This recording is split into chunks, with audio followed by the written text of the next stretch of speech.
विश्वानि देव सवितर्दुरितानि परासुव यद्भद्रं तन्न आसुव। ओम शांति शांति शांति। ओम सबको नमस्ते। वैदिक संस्कृति के अंतर्गत संपूर्ण सृष्टिक्रम के विषय में चर्चा करते हुए हम अभी तक ऐत्रेय उपनिषद के अंतर्गत जो विषय दिए गए हैं उनमें सृष्टि विद्या के विषय में, पुरुष की उत्पत्ति के विषय में चर्चा कर रहे हैं। अभी विषय आ गया है पुरुष के जन्म के विषय में। पुरुष का जन्म कैसे होता है, तो हमने देख लिया था कि किस प्रकार आत्मा ब्रह्मरंध्र से होकर के सएतम सीमानम विदार्य, पूरी सीमा को फोड़ करके मतलब माने जो केशांत हैं, जो ये संधि होती है वहाँ से प्रवेश करती है ब्रह्मरंध्र में, उसको नांदन स्थान कहा गया है। आनंद देने वाला जो योगी होते हैं वो ईश्वर के आनंद में रहते हैं, ईश्वर के आशीषों में, आशीर्वादों में रहते हैं हमेशा। तो उसके बाद में उस पुरुष के 3 जन्म हुए।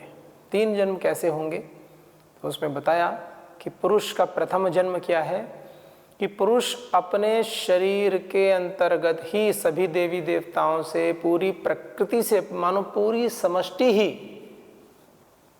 पुरुष के अंदर उस बीज रूप को उत्पन्न कर देती है। कैसे बीज रूप पुरुष के अंतर्गत उत्पन्न हो जाता है? सभी अंगों का तेज, सर्वेभ्यो अंगेभ्यस तेजः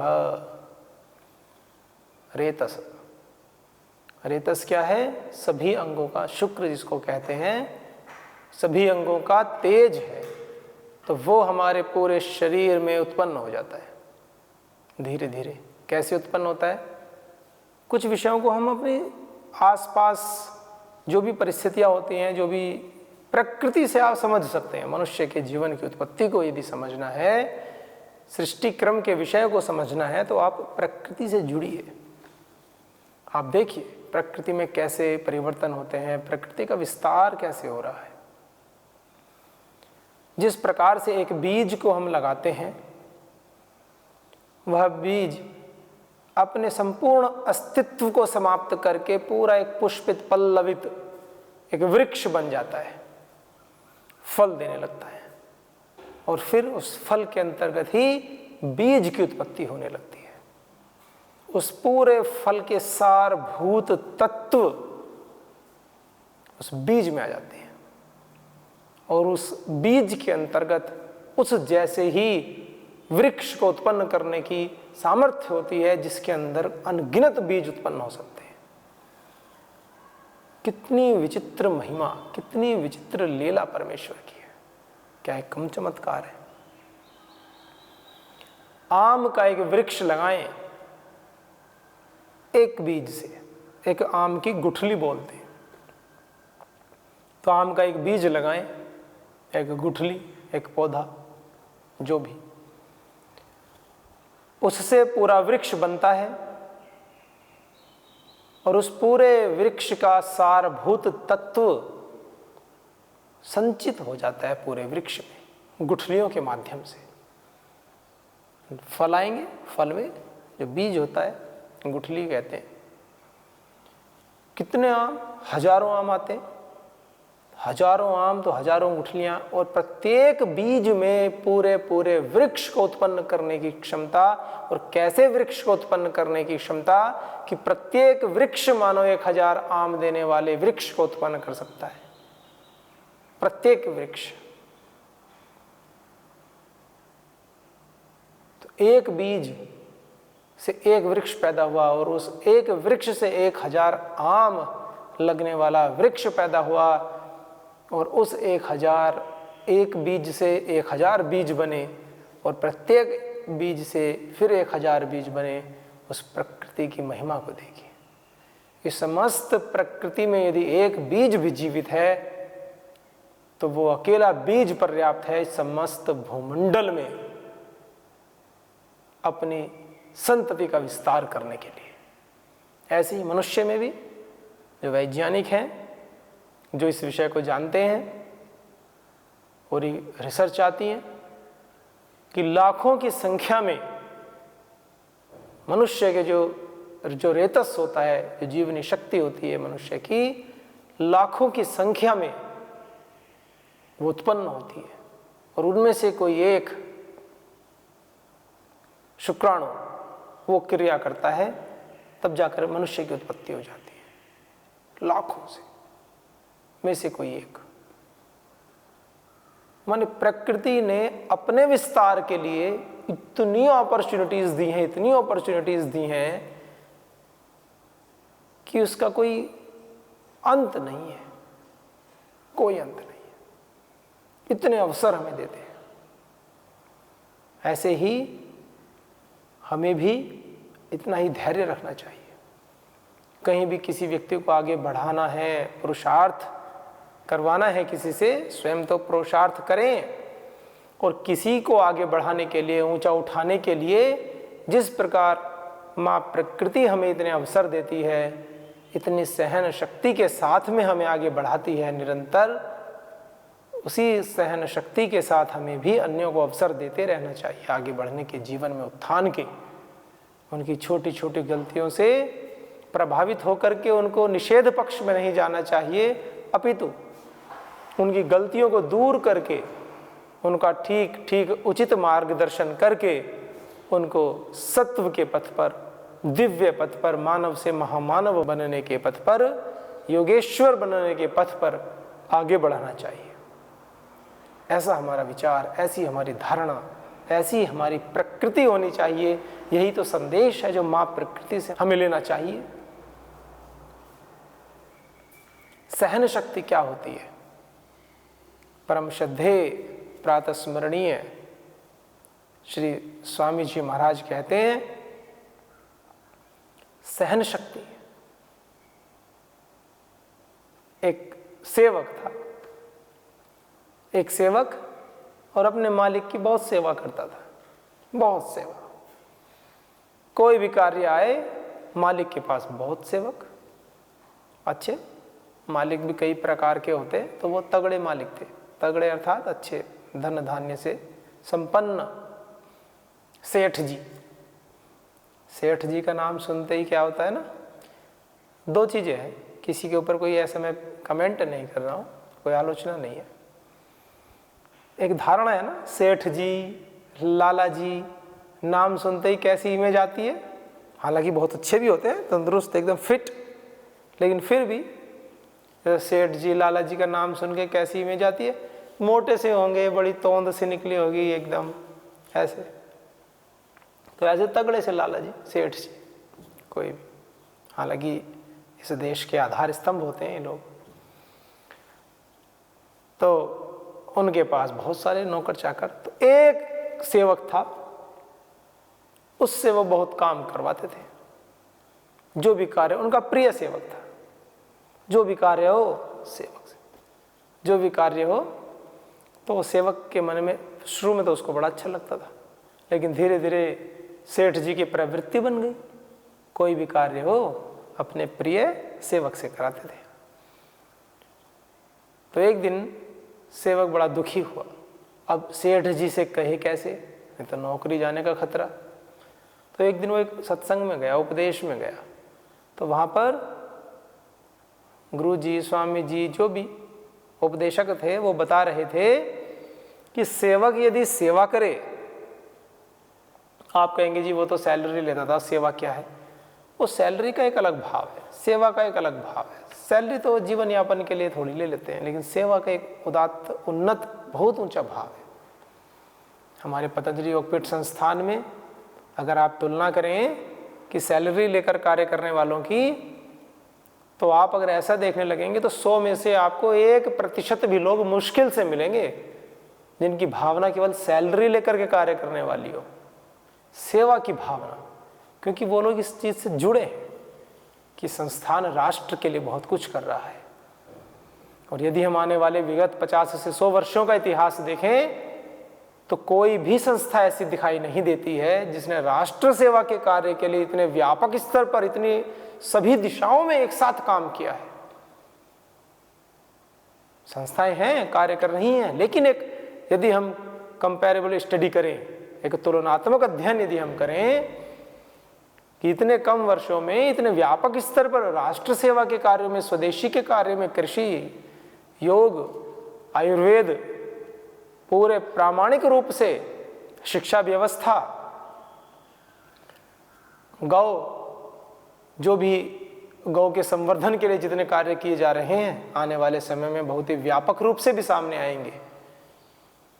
तो इतनी बड़ी बड़ी सोच के साथ जितने कार्य किए जा रहे हैं, तो वहाँ पर इतने व्यक्ति कार्य कर रहे हैं, केवल इसलिए नहीं कि वो केवल कार्य करते हैं और पैसा लेते हैं, वो तो जीवन यापन के लिए आवश्यकताएं होती हैं। सेवा की भावना, उदात्त भावना, 24 घंटे कार्य करने के लिए तैयार, आवश्यकता होने पर, ऐसी भावना सभी में होनी चाहिए। तो सेठ जी सब काम बता देते अपने प्रिय सेवक से। सेवक शब्द का प्रयोग किया, इस पर भी आप ध्यान दें। तो सेठ जी उसको सेवक मानते थे, सैलरी तो वो सभी को दे रहे हैं, लेकिन सेवक वो उसको मानते थे और उसको काम बताते थे। तो एक दिन जब सत्संग में गया, वो अंदर से थोड़ा सा दुखी, सोचा कि हर कार्य को मुझे ही बताते हैं, अन्य लोग भी तो हैं, हद होगी सहने की, कब तक मैं सहूँगा, मुझे नहीं करनी नौकरी आदि, ऐसे कहने लगा। जबकि सेठ जी की प्रीति भी थी उससे, ऐसा नहीं, प्रीति पुत्रवत भी प्रेम करते थे उसको। तो उपदेशक जी बता रहे थे सत्संग में कि जो सेवक होता है, फिर वो सहन करना, कितना सहन करूं, ये कितना शब्द उसको अपने डिक्शनरी से निकाल देना चाहिए। जिसको सेवा करनी है उसको अपने डिक्शनरी से, उसको अपने शब्दकोश में से कितना शब्द निकाल कर फेंक देना चाहिए, क्योंकि सहन करने की कोई सीमा नहीं होती। और जिस दिन से आपने कितना सहन करना ये शब्द प्रयोग कर लिया, तो फिर आप सहन नहीं करते, फिर तो आप विद्रोह करना प्रारंभ कर देते। ऐसे ही साधक के जीवन में, साधक को अपने जीवन को ऊंचा बनाने के लिए, श्रेष्ठ बनाने के लिए कितना सहन करूं, कितना तप करूं, कितना स्वाध्याय करूं, रोज रोज प्रातःकाल उठता हूं, कितने दिन तक उठूं, ऐसे नहीं। अपने स्वभाव को ही ऐसा बना लीजिए कि वो कितना स्वतः ही दूर हो जाए। जिस दिन आप प्रातःकाल देर से उठें तो आपका पूरा अस्तित्व, पहले तो उठना ही नहीं चाहिए, और किसी कारणवश बहुत अधिक कार्य रात्रि भर करना पड़ जाए, कुछ भी विपरीत या प्रतिकूल परिस्थिति उत्पन्न हो जाए, तो आदर्श स्थिति तो यही है कि साधक को, योगी को सभी परिस्थितियों को अपने अनुकूल बना लेना चाहिए। और परिस्थितियों में स्वयं की अनुकूलता कैसे हो, इसका भी अभ्यास कर लेना चाहिए। तो उसको कोई भी परेशानी ना हो, उसके मन में ये विचार ही ना आए, ऐसे कितना वाला विचार, बस परम ब्रह्म भी, ब्रह्म को अर्पण, ब्रह्मार्पण, कितने बड़े बड़े ये सब अल्टीमेट वर्ड्स होते हैं, आखिरी शब्द, ब्रह्म को अर्पण किया सब कुछ, ईश्वर अर्पण बुद्धि से, गुरु निष्ठा, श्रद्धा, भक्ति, पूरा अस्तित्व जब एकीभूत होकर के, सारा शरीर, सारे विचार, सारा हमारा जितना भी अंतर मन, जितनी भी चीजें हैं, सब संघीभूत होकर के, एक साथ इकट्ठा होकर के, संचित होकर के जब ईश्वर के प्रति उसकी भक्ति में लीन हो जाते हैं, गुरु आज्ञा में चलने लगते हैं, तो इस जीवन से, हमारे विचारों से ये कितना शब्द समाप्त हो जाता है। हमें बस गुरु आज्ञा में, ईश्वरीय आज्ञा में चलना होता है और हमारे सारे संशय समाप्त होते जाते हैं और हमारी स्थिति भी सहज होती जाती है। ये बड़ी बात है।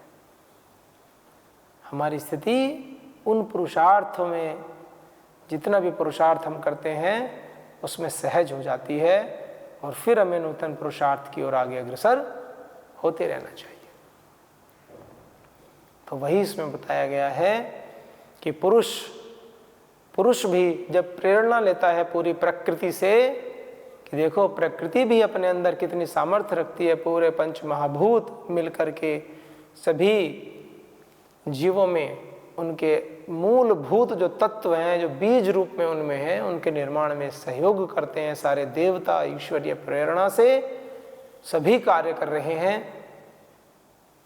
तो ऐसे ही वह पुरुष भी स्वयं को ही उत्पन्न करने का कारण बन जाता है और समस्त समष्टि मिलकर के उसके शरीर में, उसके अवयवों में तेज रूप में, रेतस के रूप में, शुक्र के रूप में बीज का निर्माण कर देती है, जो कि सारे अंगों का तत्व होता है, निचोड़ होता है समस्त।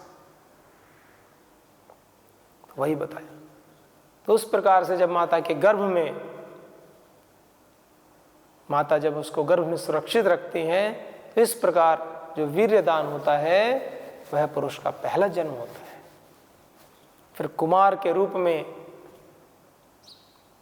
एक बच्चा बड़ा होता है, उसकी पालना होती है।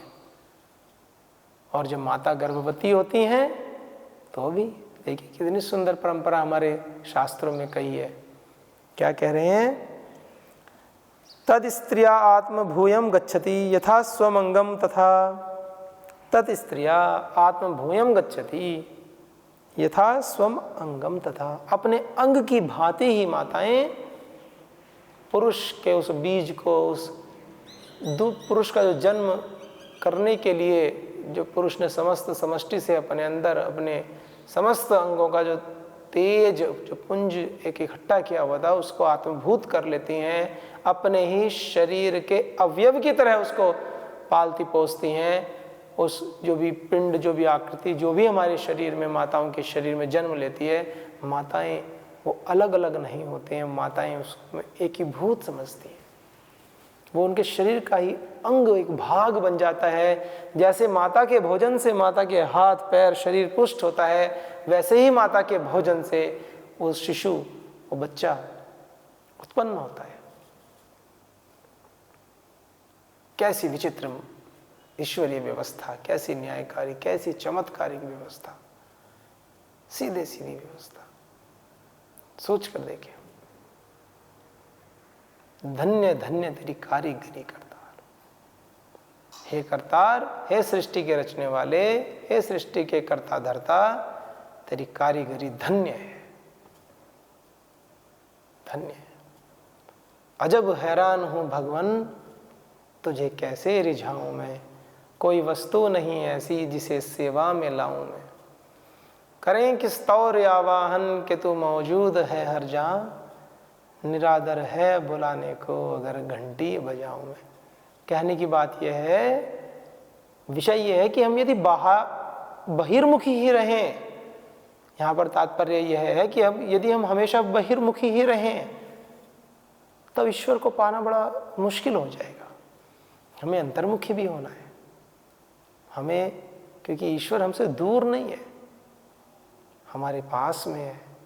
सबसे ज्यादा नजदीक मनुष्य के कोई है तो वो परमपिता परमात्मा, सबसे ज्यादा नजदीक, सबसे प्रिय, हमारा सबसे बड़ा हित चाहने वाला शुभ चिंतक परमात्मा। हम कोई भी कार्य करते हैं, गलत कार्य करते हैं, तो हमारे मन में लज्जा का भाव, भय उत्पन्न होता है। कोई अच्छे कार्य करते हैं तो श्रेष्ठता का भाव, उत्साह, निडरता उत्पन्न होती है। कहाँ से हुई? आपने भले ही शास्त्र ना पढ़े हों, फिर भी ये भाव तो उत्पन्न हो जाते हैं। तो ईश्वर की दया है, करुणा है। तो पुरुष का ही पहला जन्म है एक तरह से। और जब पुरुष माताओं की देखभाल करते हैं तो मानो वो अपनी ही तो देखभाल कर रहे हैं। अपना संवर्धन जिस माध्यम से हो रहा है वो उसी की तो देखभाल करते हैं। और क्या कहा उन माताओं के लिए, तद स्त्री आत्म भूयम गच्छति यथा स्वमंगम तथा तस्माद एनाम न हिनस्ति सा अस्य एतम आत्मानम अत्र गतम भावयति स पुरुषः अस्य एतम आत्मानम, सा वह स्त्री, इस पुरुष के जो आत्मस्वरूप है, आत्मानम अस्य आत्मानम, इसका इस पुरुष का जो आत्म स्वरूप है उसी को तो गतम भावयति, उसी को धारण करती है, उसी की रक्षा करती है, उसी की पालना करती है। तस्मात् एनाम न हिनस्ति, इसको नुकसान नहीं पहुंचाता है, अर्थात उसके शरीर का ही अंग बन जाता है। आप सोच कर देखिए, किसी के शरीर में कुछ बाहर से कुछ भी चीज़ इंजेक्ट हो जाए, कुछ चला जाए तो तुरंत शरीर प्रतिकार करता है, लेकिन माताओं के शरीर में पूरी एक सृष्टि की रचना होती है, एक पूरा एक जीवन उत्पन्न हो जाता है। उनको कभी ऐसा, जैसे किसी की आंख में कुछ चला जाए, शरीर में कुछ गांठ फोड़ा कुछ ऐसा हो जाए तो व्यक्ति को पीड़ा और बड़ी वो होता है। लेकिन वेद के ऋषि, जो उपनिषद के ऋषि हैं, क्या कह रहे हैं, तस्माद एनाम न हिनस्ति यथा स्वमंगम तथा, उसके अंगभूत हो जाता है, जैसे उसके शरीर के अपने अंग हैं ऐसे ही माता का वो अंग बन जाता है। फिर माता और पुत्र, पुत्र एक संबोधन पद में पुत्र लिया जा रहा है, या पुत्र पुत्री सभी हैं। कभी कभी विवाद हो जाते हैं ना। एक बार की बात है, एक, चलिए एक अलग विषय हो जाएगा, पर विषय बता देता हूँ।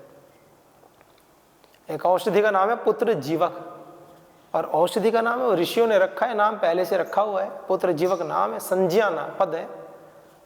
और परम पूज्य श्रद्धेय श्री स्वामी जी महाराज, श्रद्धेय श्री आचार्य जी पर ये आरोप लगाने लगे लोग कि देखिए ये जो है ना, वैसे लिंग भेद करते हैं। इन्होंने अपनी संस्था में, अपनी फार्मेसी से पुत्र उत्पन्न करने वाली औषधि बनाई है जिसका नाम है पुत्र जीवक, पुत्री जीवक तो बनाई नहीं इन्होंने।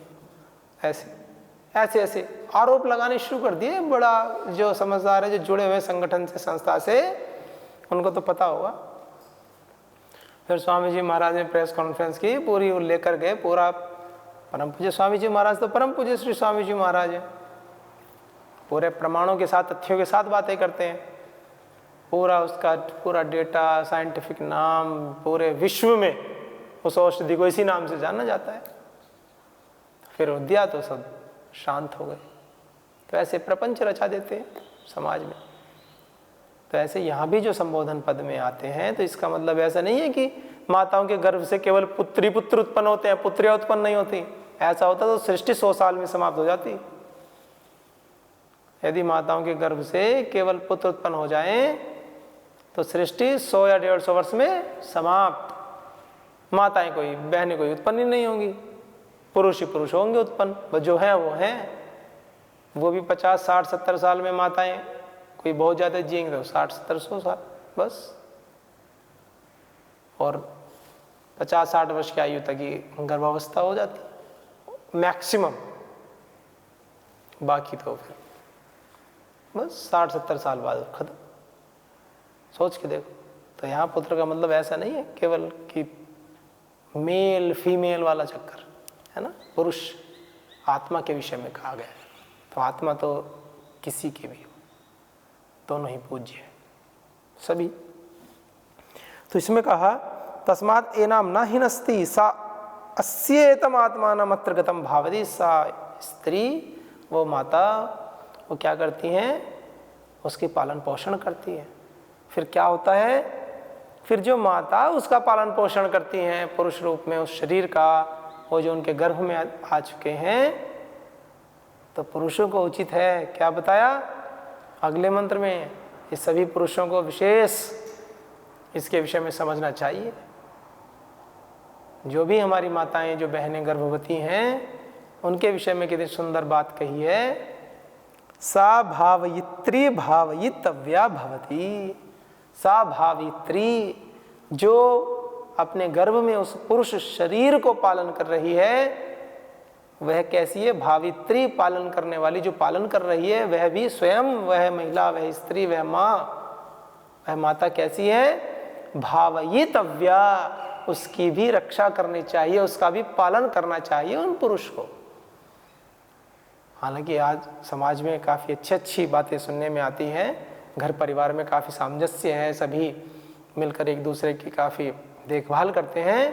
तो ये बता रहे, ये उपनिषद के ऋषि बता रहे हैं, संदेश दे रहे हैं कि जो भी गर्भवती माताएं बहनें हैं, उनकी ठीक ठीक सेवा शुश्रूषा, उनकी पालना करनी चाहिए, उनका ठीक ठीक ध्यान रखना चाहिए, ये बता रहे हैं। आप देख सकते हैं ऐत्रेय उपनिषद में द्वितीय अध्याय में 3रा मंत्र है, उसमें गर्भवती माताओं के विषय में कहा, सा भावयित्री भावयितव्या भवती। वह भावयित्री जिसने अपने गर्भावस्था में, अपने गर्भ में उस पुरुष को उत्पन्न करने के लिए जो उसकी पालना कर रही है, वह भी पालने योग्य है, उसकी भी बच्चे की तरह उसकी पूरी देखभाल करें हम। कितना सुंदर संदेश देते हैं। पूरे घर के काम उस समय में सभी पुरुषों को करने चाहिए, सीख लेने चाहिए। सभी कार्य स्वयं करें, कुछ भी कार्य ना करना दे। सामान्य एक्सरसाइज जो परम पूज्य श्री स्वामी जी महाराज बताते हैं, ऐसी कुछ एक्सरसाइज, योग, प्राणायाम आदि कराएं। जब जो वैद्य हैं, प्रामाणिक वैद्यों की सलाह से, और अपने जीवन को खुशहाल बनाएं, संपन्न बनाएं, वेदोक्त जीवन जिए, ऋषियों के साथ जीवन जिए, ऋषियों की आज्ञा में जीवन जिए, अपने जीवन को ऋषियों के जीवन की तरह ही बनाएं, क्योंकि हम सब ऋषियों के ही तो वंशज हैं और हमें आगे भी जाना तो ऋषियों के ही पथ पर है। तो आइए इससे आगे अगले अंक में देखेंगे। तब तक के लिए सबको नमस्ते। ओम शांति शांति शांति।